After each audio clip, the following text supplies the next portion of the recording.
I quit my high-paying cybersecurity job at 25 years old with no backup plan. And in this video, I'm going to try to explain why and what I'm planning to do about it. I'm going to discuss how I got here, how and why I burnt out, and what I want the future to look like. Well, you may be asking, quitting a cybersecurity job at 25? Are you crazy? Why? Well, to be completely honest, I was fucking miserable. I started out in this career by getting an internship at a consultancy during college. It was for a cybersecurity consultant position, and the work itself was kind of boring, but it was still within the field of cybersecurity, and it was pretty interesting. Aced the internship, and I was invited back to work full-time after I graduated college. After I graduated and I came back to the company full-time, I started working for the penetration testing team within cybersecurity. If you don't know what penetration testing is, it's basically ethical hacking, which I think is super cool and was definitely something I really wanted to get into post-college. I really enjoyed the job at first. I got really stuck in with a bunch of people that were great mentors to me. I learned so much within my first couple of years there. All of the clients that I served and helped through all of this technical security work was super cool. It was a lot of fun at the start. I really enjoyed it. Over time though, my position became less and less about the hacking side of things, and that was just kind of the routine that I followed throughout the day. And as I got promoted upwards, my job kind of became more of a how much work can you sell? How many hours are you working on clients? How much money are you making for the company? And that kind of turned kind of sucky over time. The work environment wasn't great either. I was working 60, 70-hour weeks at times and still falling behind. As other people left and or got fired, I had extra responsibilities tacked on top of my normal responsibilities, which then increased my workload and my stress and my anxiety around not being able to keep up with everything. It was a rough time, for sure. It started quite positive with all of the things that I was learning and all the cool projects I was getting to work on, but by the end, I was quite bitter. I didn't get along great with my managers either, both on a personal and professional level. It was a rough time. By the end of my time at that job, I had completely burnt out. I completely crashed and burned. One week on a Friday, I was in the office just hanging out, doing my work, and I had a full mental breakdown. I just started crying and just losing my shit over how unhappy I was and how helpless I had felt in that position at that time. I know none of you know me on a personal level, but for me, crying is a huge thing.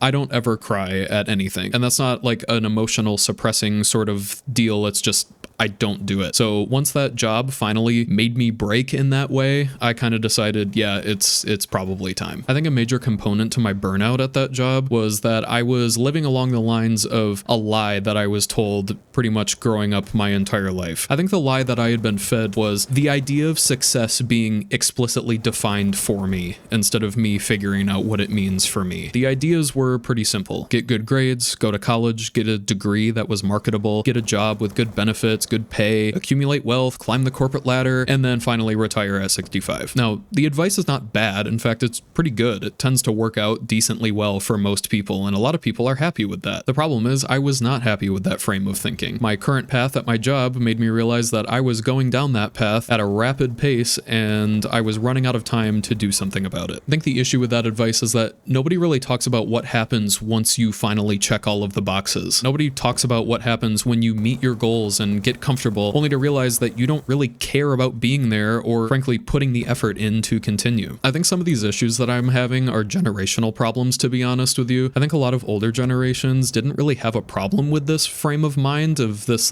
idea of working and this idea of success. I think a lot of them just kind of adopted it and was like, yeah, this is just the way it is. And it worked for them. It worked for a lot of people. I'm a part of Gen Z, and I think the thing with Gen Z is that a lot of us tried to grow up and optimize for security over happiness. And there's a plethora of reasons for that. I think a big motivator for that is recessions and financial emergencies. We watched our parents in 2008 almost lose houses, destroy their financial situations because of the recession. It was a scary time for a lot of people. A lot of us didn't really understand at the time. We were either too young or just uneducated and didn't care enough. But coming out of college and realizing how severe that situation really was, pretty scary to think about. And it's not something that we ever want to experience either. Another big thing is the absolute explosion in student debt. I think a lot of us exited college or even entered college knowing that a lot of our friends and peers were going to exit their college careers after 4 years with insurmountable debt that they had no hope or means of paying off within a reasonable time frame. I think it's a big reason why some Gen Z chose to not go to college. Another Gen Z did decide to go to college, but decided to pick a degree or a field that was more marketable or hireable instead of following their dreams and passions, which kind of sucks. There's a bunch of other things that kind of feed into the Gen Z loss of motivation too, like housing is a great example. Renting feels really restrictive and almost wasteful, like you're giving your money to somebody else for no real return, but buying feels absolutely impossible and rigged against all of us as multi-billion-dollar corporations are completely sucking up and buying and holding homes for financial gain and renting them out to people. Yeah, you can rent those out, but again, still feels kind of wasteful when you realize that there's no return for you. You're just giving money to a giant corporation instead of growing equity yourself. So the ideal situation would be to buy, but it's impossible to buy because we don't have any way of competing against these massive conglomerates that just buy up all the housing. It sucks. It feels terrible to be in this situation. A lot of Gen Z is graduating college in the middle of an AI boom, which feels really bad as somebody that had just graduated recently with the fear of AI taking jobs. And the fear is valid, by the way.